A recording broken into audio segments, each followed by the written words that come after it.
Hello everyone, this is Athalbjorn, and welcome back to another episode of Things You May Not Know About Minecraft. Today's topic is villager trading. Now first off, you'll notice that I have the villagers separated by the color of their coats. So in your experience of playing Minecraft, you may have seen villages. You probably have, and you've probably seen villagers running around those villages, but you may not know that you can trade with them, which is mostly the whole point of them existing in the first place. So let's dig right into it. So, like I was saying, you can see that I've separated them out based on their coats, which has to do with their profession. So there's 5 different professions, which is how I have them separated. So you've got your farmer profession, which is these 4 guys here. Then you've got librarians, your priest, blacksmiths over here, these 3, butchers are those 2 guys, and then this guy is a nitwit. And then from your profession, it breaks it down even further into their specific careers. So you can see their career by right-clicking on them to bring up the trading menu. So this guy's a shepherd, then you've got a fisherman, you've got a farmer, and then a fletcher. So you've got those 4 guys in the farmer profession. Then for your librarian profession, you've got a cartographer and then a librarian. Your priest is a cleric, and then we've got a leather worker and a butcher. And then for your blacksmith, we've got a toolsmith, a weaponsmith, and an armorer. And then lastly, we just have the nitwit, who, when you right-click on him, you can right-click him all you want, and nothing will ever pop up because he's useless. So yeah, the nitwit does nothing at all. You can't trade with him. You can't really do anything with him. He just stands around and wears a green coat. So, yeah, so you have these, these different careers within these different professions, separated out by their coat colors. And so what you can do is trade different things with them.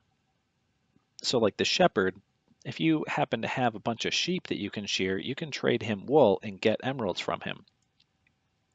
You can also give him emeralds and get shears.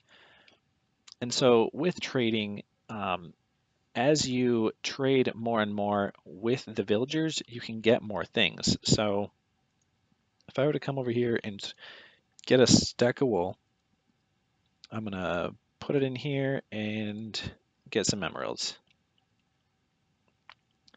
Okay, so now we can see, there's some little purple bubbly stuff coming off of him.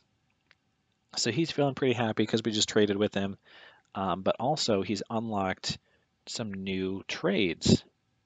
So now, not only can we give him emeralds to get shears, we can also get white wool from him if we need it, or orange wool, magenta, just different colors of wool here, and on down the list. So we can get like all the colors of wool from him as well. And it's the same thing with each villager. So obviously not the same trades. So like the fisherman, you can trade string to get emeralds. So if you have like a spider farm, for instance, he's really useful for getting emeralds. Same thing if you have a lot of coal, you can trade that and get emeralds, or you can trade raw fish and an emerald to get cooked fish, if you don't have a furnace yourself. And so like I was saying with this first guy is the more you trade with them, the more things that you can unlock. So the farmer is going to be food-based. So you can trade wheat to get emeralds, potatoes, carrots, or you can trade emeralds to get bread, and so on to unlock other things. And so each one of these guys has their own different trades that they'll offer. So like the Fletcher, you can get arrows from. The cartographer, you can trade paper to get emeralds and unlock more things there. The librarian, you can get enchanted books from, so that's pretty neat. And they actually have a total of 3 different enchanted books that they can trade for. The cleric is great if you have a zombie farm because they'll take rotten flesh and give you emeralds for it. So that's really awesome. Or gold. Same thing, with all these other guys. They just have different individual trades that they will give you, based on their profession. And then, so in addition to, just being able to unlock different trades with these guys, and they all have their different trades that they'll offer. Even if you have two of the same guy, they can give you different, like emeralds, like different amounts of emeralds for your trades, or they'll take a different amount of items. So, like if I had another cleric, I might have to only give him, say, 30 rotten flesh for an emerald. So obviously, that would be a little bit cheaper for me. I can get more emeralds that way. So it really just varies between the villagers. So obviously, some guys, have better traits than others. But overall, I mean, um, it's a really fun tool to use during your gameplays. Just trading with the villagers to get things, especially the emeralds. So like personally, one guy I use a lot is actually the cleric.